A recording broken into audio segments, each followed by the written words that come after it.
ओम बापू नंदाचौर वालिया आपकी सदा ही जय। बोलो बाके बिहारी लाल की जय। मेरे सतगुरु महाराज की जय। सीताराम सीताराम सीताराम बोल रे। राधे श्याम राधे श्याम राधे श्याम बोल रे। सीताराम सीताराम सीताराम बोल रे। राधे श्याम राधे श्याम राधे श्याम बोल रे। काहे प्राणी भटक रहा है, काहे प्राणी भटक रहा है, जीवन है अनमोल रे। सीताराम सीताराम सीताराम बोल रे। राधे श्याम राधे श्याम राधे श्याम बोल रे। माटी के रंगीन खिलौने माटी में मिल जाएगा। माटी के रंगीन खिलौने माटी में मिल जाएगा। आज नहीं तो कल यहाँ पर कर्मों का फल पाएगा। हीरा जन्म न फिर मिलेगा, हीरा जन्म न फिर मिलेगा, कूड़े में ना रोल रे। सीताराम सीताराम सीताराम बोल रे। राधे श्याम राधे श्याम राधे श्याम बोल रे।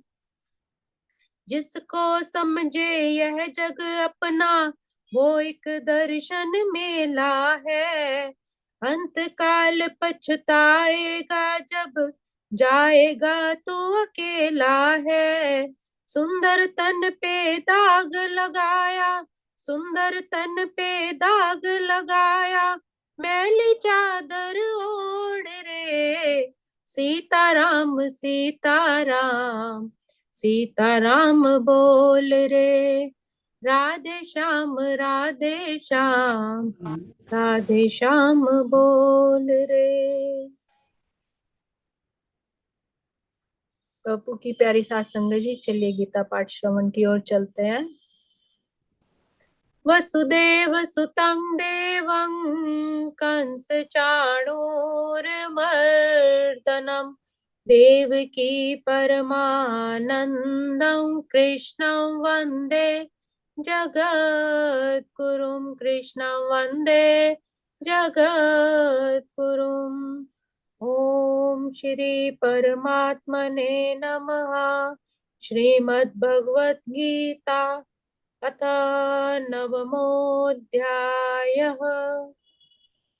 आपकी प्यारी सात संगत जी, हम नवे अध्याय का श्रवण कर रहे हैं, परम गुह्य ज्ञान अध्याय, जिसमें हमने 9 श्लोक तक श्रवण किए थे। थोड़ा सा सारांश लेके अगले श्लोक में प्रवेश करेंगे। 9वें श्लोक में भगवान ने अपने मुखारबिंद से बताया, यह एक सुंदर उपदेश दिया। प्रभु कहते हैं, हे धनंजय अर्थात धन के विजेता अर्जुन, ये सारे कर्म मुझे नहीं बांध पाते। मैं उदासीन की भांति इन सारे भौतिक कर्मों में सदैव विरक्त रहता हूँ। जितने भी कर्म होते हैं वो मुझे बांध नहीं पाते, अर्थात सुख दुख का मेरे ऊपर कोई असर नहीं होता। और जो भी कार्य भौतिक कार्य होते हैं मैं उन्हें तटस्थ भाव से देखता रहता हूँ। मैं सदैव विरक्त रहता हूँ। कहने का भाव था कि भौतिक शक्ति स्वयं जड़ होती है, लेकिन जब उसे भगवान से प्रेरणा मिलती है तो वो भी चेतन की तरह कार्य करने लगती है। एक रसोई में रखे चिमटे के समान वह स्वयं निर्जीव है, लेकिन रसोई के हाथों में वो सजीव हो जाते हैं और लाल गरम प्याले उठाने जैसे अद्भुत कार्य भी वो निर्जीव करने लगता है। इसी प्रकार भौतिक शक्ति में स्वयं कुछ भी करने की शक्ति नहीं होती, और जब भगवान संसार की रचना करते हैं तो वो भौतिक शक्ति पर ऐसे दृष्टि डालते हैं कि उसे भी सजीव कर देते हैं। तो और हर जीव में, हर प्राणी में जो आनंद में शक्ति के कारण हमारे व्यक्तित्व में सदैव आनंदित और अविचलित रहते हैं, इसीलिए वेद उनको आत्माराम कहते हैं। आत्माराम का अर्थ है वह जो बाहरी सुखों की जिसकी आवश्यकता नहीं, स्वयं में ही आनंद पूर्वक रहता है। तो परमात्मा हमारे भीतर होते हुए भी उससे विरक्त है, केवल दृष्टा भाव से वो सभी कार्य को देखते हैं। उसी संदर्भ में अगला श्लोक, मयाध्यक्षेण प्रकृतिं सूयते सचराचरम् हेतुनानेन कौन्तेय जगद्वि परिवर्तते। 10वें श्लोक में प्रभु अपने मुखारविंद से कह रहे हैं कि हे कुंती पुत्र, ये भौतिक प्रकृति मेरी शक्तियों में से एक है और मेरी अध्यक्षता में कार्य करती है। अध्यक्षता मतलब पूरा अधिकार, जो उनके अंडर कंट्रोल में पूरी सृष्टि रहती है। जिससे सारे चर और अचर प्राणी उत्पन्न होते हैं, इसके शासन में यह जगत बार बार सृजन और विनष्ट होता है। अर्थात ये प्रकृति, ये चर अचर जितने भी प्राणी हैं उत्पन्न होते हैं, अपने कर्मों के अनुसार जीवन यापन करते हैं और फिर विनष्ट भी होते हैं। एक पौधा जिसके अंदर एक विशाल वृक्ष समाया है, वो पौधा बड़ा होता है, वृक्ष का रूप लेता है, फल फूल आते हैं उसके ऊपर, और फिर धीरे धीरे वो सूख भी जाता है। जितने उसके ऊपर लगे हुए फल हैं, उसके बीज जगह जगह बिखर जाते हैं और उस एक बीज से जो इतना विशाल का वृक्ष बना, सूख कर नष्ट हो गया, लेकिन उससे कई पौधे और अपने आप सृजन कर पाते हैं। तो ये सारी सृष्टि अपने आप स्वयं कैसे करती है? ये परमात्मा के संरक्षण में होती है।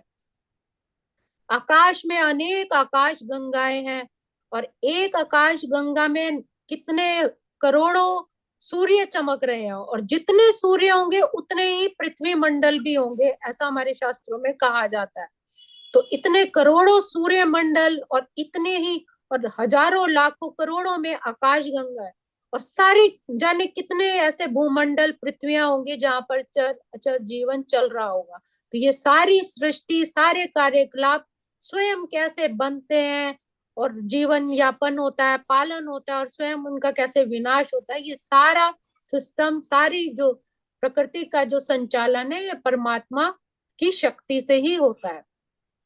तो यहाँ श्लोकों में कहा गया है कि यद्यपि परमात्मा इस जगत के समस्त कार्यों से पृथक है, किंतु इनके परम अध्यक्षता में ही ये सारे कार्य होते हैं, और ये सब कुछ परमात्मा की परम इच्छा के कारण ही है।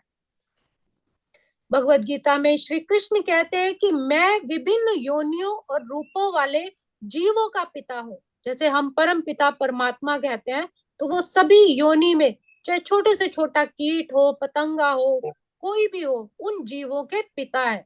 जिस तरह पिता बालक उत्पन्न करने के लिए माता के गर्भ में वीर्य स्थापित करता है, उसी प्रकार परमेश्वर अपनी चितवन मात्र से प्रकृति के गर्भ में जीवों को प्रविष्ट करते हैं, और वे अपनी अंतिम इच्छा और कर्मों के अनुसार विभिन्न रूपों और योनियों में प्रकट होते हैं। अर्थात केवल दृष्टिपात से ही सभी योनियों में उस जीव का निर्माण होता है। अतः भगवान इस जगत के प्रत्यक्ष रूप में आसक्त नहीं है होते, वे प्रकृति पर दृष्टिपात करते हैं, और इस तरह प्रकृति क्रियाशील हो उठती है और तुरंत ही सारी वस्तुएं उत्पन्न हो जाती हैं। क्योंकि वे प्रकृति पर दृष्टिपात करते हैं, केवल दृष्टि ही अपनी डालते हैं, इसलिए परमेश्वर की ओर से तो निसंदेह क्रिया होती है, किंतु भौतिक जगत में प्राकट्य से उन्हें कुछ लेना देना नहीं है। अर्थात हम सभी उस परम पिता परमेश्वर की संतान हैं, लेकिन वो अव्यक्त रूप में समाये रहते हैं। स्मृति में ये एक उदाहरण मिला है कि जब किसी व्यक्ति के समक्ष फूल होता है तो उसकी सुगंध मिलती है, किंतु फूल तथा सुगंध एक दूसरे से अलग होते हैं। ऐसा ही संबंध भौतिक जगत तथा भगवान के बीच भी है। वस्तुतः भगवान को इस जगत से कोई लेना देना नहीं है, किंतु फिर भी अपने दृष्टिपात से वे सारी व्यवस्था को चलायमान करते हैं। कहने का भाव है कि ठंड लगती है, गर्मी लगती है, और हम शरीर के कारण परमात्मा की अपनी ही व्यवस्था होती है। तो सारांश के रूप में हम यह कह सकते हैं कि परमेश्वर की अध्यक्षता के बिना प्रकृति कुछ भी नहीं कर सकती। तो फिर भगवान समस्त कार्यों से पृथक रहते हैं। फिर भी हम मतलब गलतियां करते रहते हैं, हम समझते हैं कि हमसे ही सब कुछ हो रहा है, हम ही कर रहे हैं, लेकिन ये केवल और केवल परमात्मा की ही इच्छा के अनुसार होता है। उन्हीं की ऐसी व्यवस्था बनाई होती है कि जिसकी वजह से सब कार्य सुचारित रूप से चलता रहता है। जैसे छोटा बच्चा है, बच्चा थोड़ा बड़ा होता है, उसका बचपन आता है, फिर जवानी आती है, फिर बुढ़ापा आता है, हम रोक नहीं सकते, और फिर बाद में मृत्यु। और इसी तरह उसके फिर कर्मों के अनुसार उसका जन्म मरण चलता रहता है, और उसको उसी हिसाब से योनियां मिलती है। ये परमात्मा ने एक सृष्टि की व्यवस्था की हुई है। लेकिन जब हम अपने व्यवहार से उस व्यवस्था को बिगाड़ते हैं तो उसका फिर परिणाम भी हमें भुगतना पड़ता है।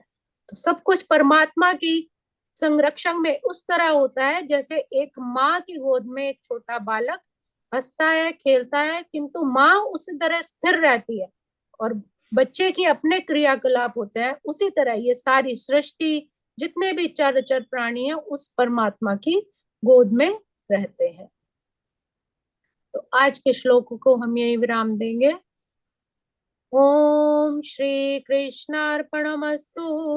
हरे नमः, हरे नमः, हरे नमः। ना कर बंदे मेरी मेरी, जीवन खाक की ढेरी है। 4 दिनों की चांदनी है, और फिर रात अंधेरी है। धर्मराज के आगे तेरे, धर्मराज के आगे तेरे, खुल जाएंगे पोल रे। सीताराम सीताराम, सीताराम बोल रे। राधे श्याम राधे श्याम, राधे श्याम बोल रे। काहे प्राणी भटक रहा है, जीवन है अनमोल रे। सीताराम सीताराम, सीताराम बोल रे। राधे श्याम राधे श्याम, राधे श्याम बोल रे। बोलो बाके बिहारी लाल की जय, सतगुरु महाराज की जय, सब संतन की जय। बहुत सुंदर, थैंक यू संगीता जी, बहुत ही अच्छा। कमाल। जोगिंदर जी आप लगा लो। धन्यवाद संगीता जी, जो श्रीमद् भगवद गीता का पाठ सुनाते हैं रोज। धन्यवाद।